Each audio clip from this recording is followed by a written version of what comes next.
they're 2-2 on the season. They were 0-2 to start, and people were already booking them to have a top 5 pick in the 2025 NFL draft. All of this season's going to be terrible. The offensive line, the most expensive offensive line in the NFL, not playing well. Bo Nix was struggling through his first couple of games. The defense wasn't up to par the way that we thought that they could be playing. And now they're sitting here at 2-2. They got wins over the Buccaneers. They got wins over the New York Jets. And so at least the team's feeling a little bit better. But even through the ups and downs for the whole team, Ollie, it feels like this defensive line, specifically with the Broncos, is playing well. And Zach Allen's having a great year. I wanted to give him some recognition through the first 4 weeks of the season.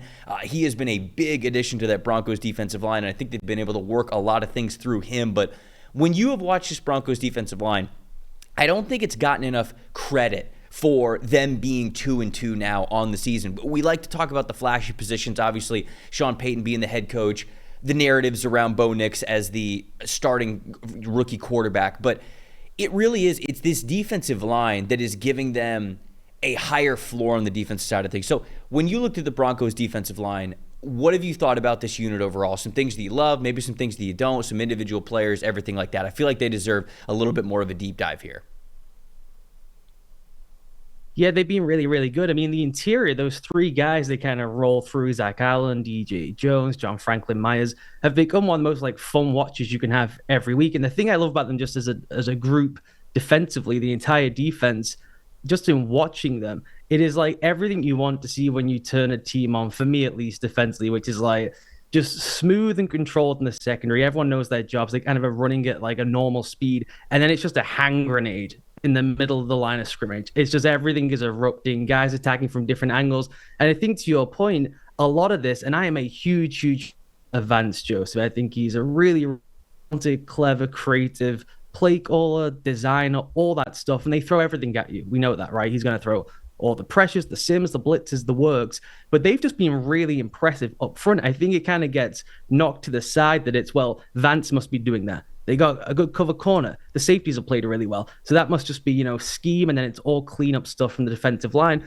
And there's good reason to that too. That deserves a portion of the pie, but they've just played really, really well. And there's a relentlessness to them. Everything is tied together so well. Allen's got a lot of the numbers, and he's been really impressive in terms of just pressure rate. And I think his game's evolved slightly, which is interesting. But just as a unit, they rush so well as a collective. You've got Cooper off the edge. I mentioned Jones and Allen. They flatten people on early downs, and they're able to go and tee off on later downs. So it's just a really well-honed, coordinated, airtight group. Yeah, I do agree with what you're saying there. It feels like the timing is great for this group. I mean, when I was watching the Jets game specifically this week, when I was sort of studying them, it felt like the timing of when they were switching gaps, or when people were slanting, or when there was some sort of maybe a singular stunt. I saw a couple of pirate stunts with them, which we talked about on this show last week, which is where you have two defensive linemen slanting one way and then one looper around. Normally it's, one defensive lineman and one looper around them. Pirate stunt, it's a little bit more of you get two guys in there and then one guy looping around. But Ollie, I can't remember which rep this was specifically. I wish I had the timestamp for people to go back and look at, but I even remember watching one of those, two-player crashing stunts, those pirate stunts, where they had the defensive end and the defensive tackle crashing down. They not only had the defensive tackle also looping around, but then they also had the linebacker coming in as a second delayed looper, which was really fun to see, because again, that just was another time that I wrote down on my notes, timing. This team understands the timing of things where it's very later. It's like a fantastic play caller on the offensive side of the ball, right? Ben Johnson, I thought, did a really great job of this 2 weeks ago, certainly last night as well, where, and it's probably shortchanging him. It's probably been the last couple of years, where it's not just, how do I get one guy open? It's sort of, how do I get multiple guys open? This is the guy that's going to be open within the first 1 second of the play. This is the guy that'll be open within, 2 to 3.5 seconds of the play. And then this is the player that will be open from 3.5 seconds to 5 seconds in the play if we get there. And you sort of layer them, and the timing feels so perfect for these offensive concepts. It feels like the Broncos defensive line, where you look at the depth chart and you don't go, all right, I'm not fearing any of these players. It's not a Chris Jones. It's not a Dexter Lawrence. It's not a Nick Bosa, Myles Garrett. their timing is so great and their chemistry is so great together that it really is just a great group that is a collective, which I'm glad that we're shouting out here because I agree with you. What they are doing feels so in sync. But have you watched Allen specifically? Because he's the highest graded player of the bunch, and they're using him all over. I mean, they're using him from a 0 technique all the way out to a 5 technique. They have no fear. He's wearing 99 in the elbow brace like he's J.J. Watt out there, right? And so I think that maybe they're trying to get into psychological warfare of people maybe thinking that Watt's back because he's got similar size in the jersey number. But what have you thought about Allen and then just what his presence is kind of doing with this defensive line overall? Yeah, he's just so fun to study. I mean, you get just some reps where he just dump trucks people. He's got a little slipperier, I think, as he's played more in the league. And it's interesting because when Vance Joseph brought him over from Denver, he was like, this is the guy I need to come with me to make this thing sing. And when he was in Arizona with him, his kind of main job was just occupy bodies. They would move him around the formation slide. They would get him off the ball. He wasn't truly a real disruptor. It was like, use your size, your mass, your tenacity, your effort. Just try and draw doubles wherever you can post-snap. We're not worried about it pre-snap. No one's doubling to you pre-snap, Zach. We get it. But like you said, we'll slant you, we'll move you, we'll pull you around the arc to try and get it. So you just command 2 people with your effort, intensity, and intelligence, and then we'll just get free runners based off your movement. Whereas now, he just is a guy who wins one-on-one. You go through some of the pressure rates individually in one-on-one matchups. In his final year in Arizona, it was 8.9%. Mm-hmm. That's not really something to sing about. That's like good, fine, we get it. He's a cog in our kind of defensive machine, and he works for us. It's a great team player for us. They paid him like he should be slightly better than that, but it made sense for that coach. Now, this season, that's up to 15%. And what's really impressive with them is for all the fun stuff they can do in the blitz game and the sim game, they've just been a really effective group with a 4-man rush, which I had no expectation of coming into the season. I thought that, yes, you could get it to work. They could be a good defense because they can do really cool things schematically. And he's got nice pieces to fit what he wants to run.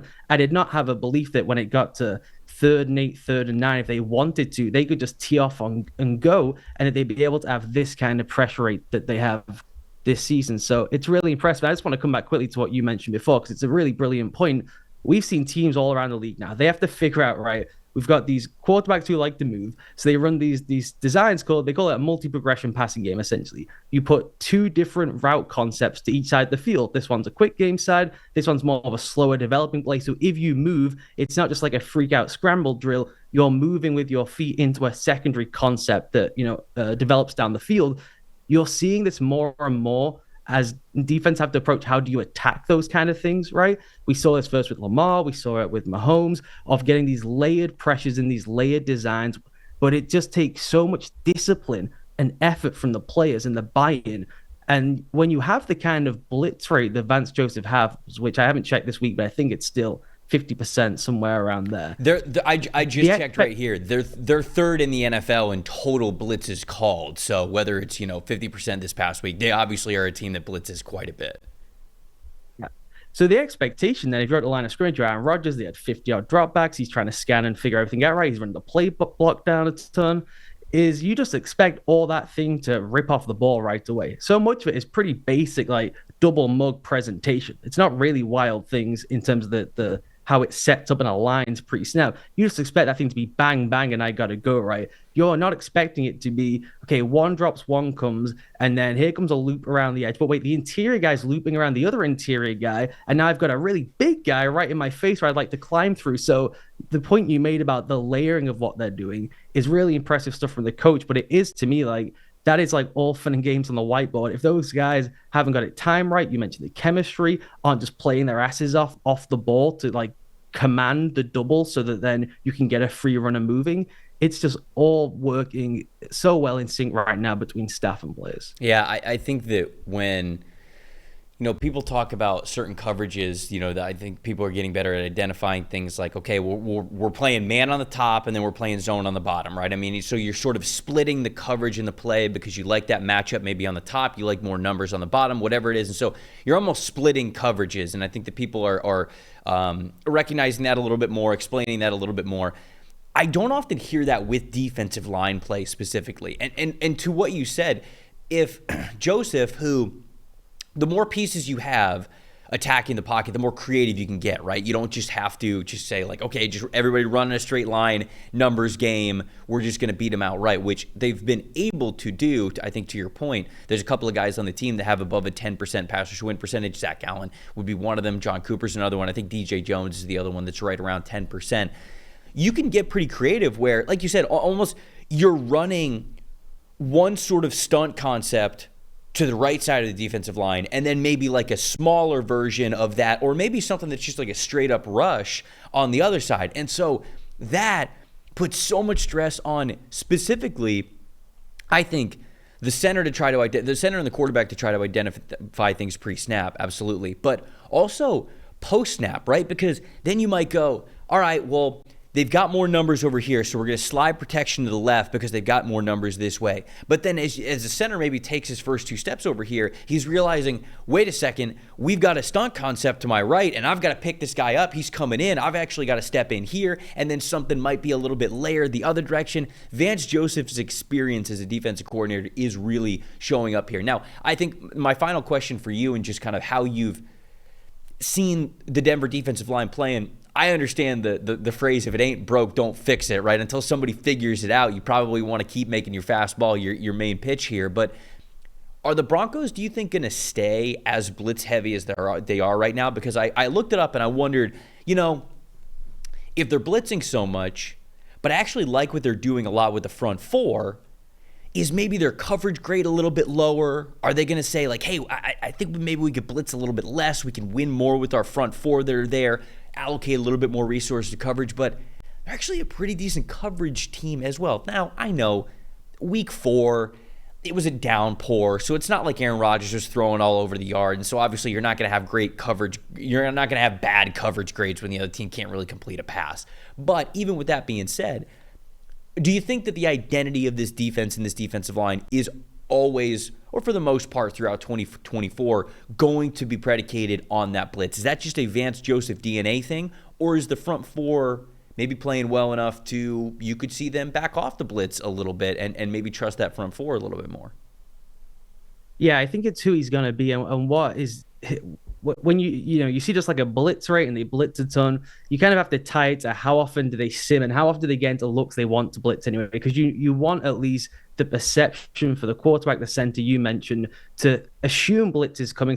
When you bail out those guys who just go 4 down and go, have an advantage because you've been able to manipulate and set the protection in a certain way, or sow some seeds of doubt in the mind of the quarterback. Sure. and the center and whoever else is in protection. So you still need to have that level of like expectation that it's arriving to help the guys out. What I do think it allows them to do is have just more of a change up midstream if things are going wrong in a game. If someone's just picked it up perfectly, they're just getting roasted, but when they're sending heavy pressure, to feel more comfortable saying, let's take a quarter and back off a little bit. Let's play more coverage. Let's maybe show it and drop out, which is just not something I would have expected would be in their bag previously, and isn't really something Vance has ever been like liable to do. His answer's always just been, it's not working, gas down, we send it more. I think when you see the way they're playing and how good, particularly Cooper's being off the edge, and Benito's being like one of the most variance players in the league. One week looks excellent, next week looks like he can't play. It's just classic undersized edge rusher stuff.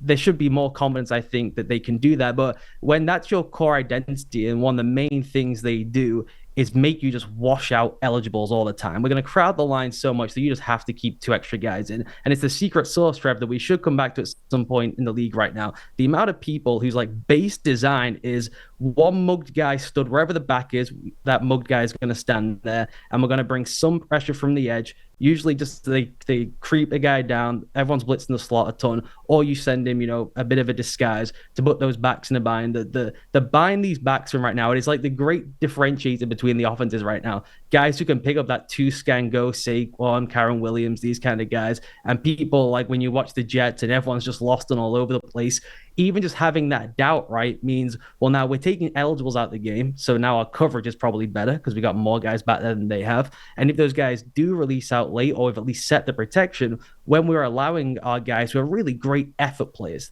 I mean, there's talent there. Cooper's really talented, I think, but they are unbelievable effort, second surge, rush, stick to it guys, that you can just have way more success doing that when it's just 4 go, right? Because you at least made the offense believe that you're going to keep sending pressure. So I like it as if we get in trouble one week, if Bo's playing well and we're in a rhythm and we can back off for a little bit, I do like that as a change up for them. I don't think there's like a need to try and start shifting it slightly right now when it's being so successful. Yeah, no, I think that's a really good point. Maybe not, okay, we're totally going to get away from what our identity is, but we're comfortable switching things up, which I think really important, certainly when you talk about really good defenses going up against really great offenses.